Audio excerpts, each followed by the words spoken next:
মাইক্রোসফটের নতুন operating system Windows 11 announce হওয়ার পরে এই মার্কেটে একটা বাস তৈরি হয়েছে। সেটা হচ্ছে আপনার কম্পিউটারে উইন্ডোজ 11 সাপোর্ট করবে কি করবে না। আগের ভিডিওতে আমি উইন্ডোজ 11 সাপোর্ট করবে কি না সেটা টেস্ট করার জন্য একটা সফটওয়্যারের কথা বলেছিলাম, যেটার নাম হচ্ছে পিসি হেলথ চেক। যে সফটওয়্যারটি দিয়ে আপনি টেস্ট করতে পারবেন আপনার কম্পিউটারটি উইন্ডোজ 11-এর জন্য কম্পিটিবল কি না।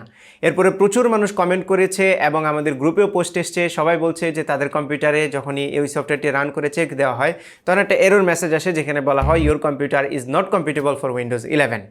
মাথা অনেকের গরম হয়ে গেছে, আমি উইন্ডোজ 11 ইউজ করতে পারবো না। সো আদৌ কেউ ইউজ করতে পারবেন না? এই প্রশ্নের উত্তর যদি এক কথায় দেই তাহলে মোস্ট প্রবাবলি ইয়েস, আপনি পারবেন। কারণ উইন্ডোজ 11-এ যেই রিকোয়ারমেন্টগুলো আছে তার অলমোস্ট সবগুলোই আপনার কম্পিউটার হয়তো বা ফুলফিল করবে, শুধু একটা জায়গাতে একটু ইস্যু থেকে যাচ্ছে যেটা একদমই নতুন। সো মাইক্রোসফট এখন রিকোয়ার করছে প্রত্যেকটা কম্পিউটারকে যেন সেই কম্পিউটারে টিপিএম চিপ থাকে। সো টিপিএম চিপ যদি না থাকে বা টিপিএম চিপটা যদি অ্যানাবল করা না থাকে তাহলে আপনার কম্পিউটারে উইন্ডোজ 11 ইনস্টল হবে না। এখন কথা হচ্ছে এই টিপিএম চিপটা অ্যাকচুয়ালি কি?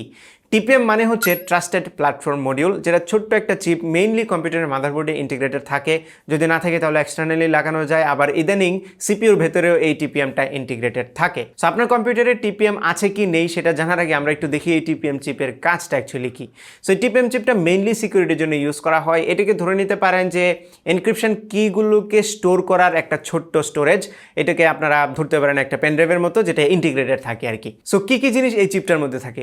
মেইনলি এনক্রিপশন কিগুলো এই টিপিএম চিপের মধ্যে থাকে। লেটস সে আপনারা যদি বুট আপ সিকিউরিটি দেন তাহলে সেই সিকিউরিটি কিটা এই যে টিপিএম চিপ আছে এটার মধ্যে এনক্রিপ্টেড থাকবে। সেই সাথে আপনারা যদি উইন্ডোজ বিট লকার দিয়ে ফাইল লক করতে চান তাহলে সেই বিট লকারের এনক্রিপশন কিটাও এই টিপিএম চিপের মধ্যে থাকবে।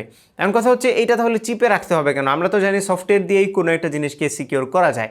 ওয়েল, সফটওয়্যার সিকিউরিটিটা কিন্তু সহজে ব্রিচ করা যায় এবং সহজে ভাঙা যায়, যেটা হার্ডওয়্যার লেভেলে যদি হয় তাহলে ভাঙা অত সহজ হয় না। সো টিপিএম চিপটা মূলত হার্ডওয়্যার লেভেলে সেই সিকিউরিটিটা এনশিওর করে। সো মাইক্রোসফট মনে হচ্ছে এখন সিকিউরিটির দিকে একটু বেশি কনসার্ন হচ্ছে, যে কারণে উইন্ডোজ 11-এ টিপিএম 2.0 চিপটা রিকোয়ার করছে। সো টিপিএম এর যদি পুরোনো ভার্সন থাকে তাহলে কিন্তু হবে না, টিপিএম 2.0 চিপটা আপনার কম্পিউটারে থাকতে হবে। এখন আপনার কম্পিউটারে টিপিএম চিপ আছে কিনা কিভাবে টেস্ট করবেন? সেজন্য আপনাকে উইন্ডোজ প্লাস আর প্রেস করতে হবে, তাহলে রান কমেন্টটা আসবে। সেই রান কমেন্টে গিয়ে লিখতে হবে tpm.msc। tpm.msc লিখে যদি এন্টার চাপেন তাহলে একটা উইন্ডো ওপেন হবে, যেখানে টিপিএম চিপ আছে কি নেই সেটা আপনি জানতে পারবেন। থাকলে এরকম একটা উইন্ডো আসবে, আর যদি না থাকে তাহলে এরকম আসবে। আমি দুইটা উইন্ডো সাইড বাই সাইড দিয়ে দিচ্ছি। যদি না থাকে তাহলে দেখাবে যে your computer does not have TPM অথবা টিপিএম অ্যানাবল করা নেই। সো মোস্ট প্রবাবলি আপনার কম্পিউটারে টিপিএম চিপ আছে, জাস্ট বায়োস থেকে এটা ডিসেবল করা আছে। সো বায়োস থেকে টিপিএম চিপ অ্যানাবল করার জন্য আগে আপনার বায়োস মেনু অ্যাক্সেস করতে হবে, এবং বায়োস মেনু কীভাবে অ্যাক্সেস করতে হয় এটা নিয়ে আমি ডিটেলে যাব না। আমি জাস্ট আপনাদেরকে বলবো যে আপনার কম্পিউটারে যে মাদারবোর্ড আছে সেই মাদারবোর্ডের মডেল অথবা ল্যাপটপের মডেল লিখে সার্চ করবেন, তাহলে আপনারা কীভাবে বায়োসে অ্যাক্সেস করতে হয় সেটা পেয়ে যাবেন। বায়োসে অ্যাক্সেস করার পরে আপনারা দুইটা সেকশনে গিয়ে খুঁজবেন, অ্যাডভান্সড এবং সিকিউরিটি। অনেক সময় সিকিউরিটির ভিতরে অ্যাডভান্স থাকে, আবার অ্যাডভান্সের ভিতরে সিকিউরিটি থাকে। সেখানে গিয়ে আপনারা দেখবেন টিপিএম রিলেটেড কী কী মেনু আছে।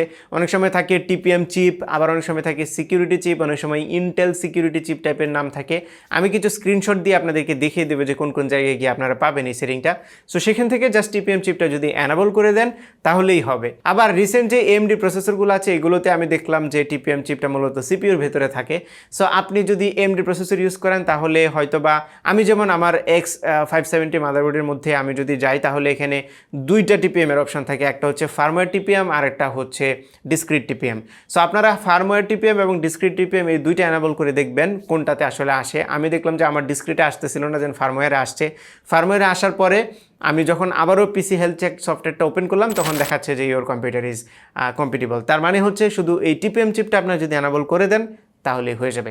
আর আপনার কম্পিউটারে যদি টিপিএম চিপ না থাকে তাহলে আপনার কম্পিউটার অনেক পুরনো হয়ে গিয়েছে, এটা আপগ্রেড করুন। আর তারপরেও যদি আপনি চান যে না আমি আপগ্রেড করবো না, তাহলে চেষ্টা করেন একটা টিপিএম চিপ ম্যানেজ করার। যদি আপনার মাদারবোর্ডে টিপিএম এর হেডার থাকে তাহলে আপনি টিপিএম চিপ কিনে সেটা লাগিয়ে নিতে পারবেন। বাট মোস্টলি সাজেশন থাকবে আপনি কম্পিউটারটা আপগ্রেড করে ফেলুন।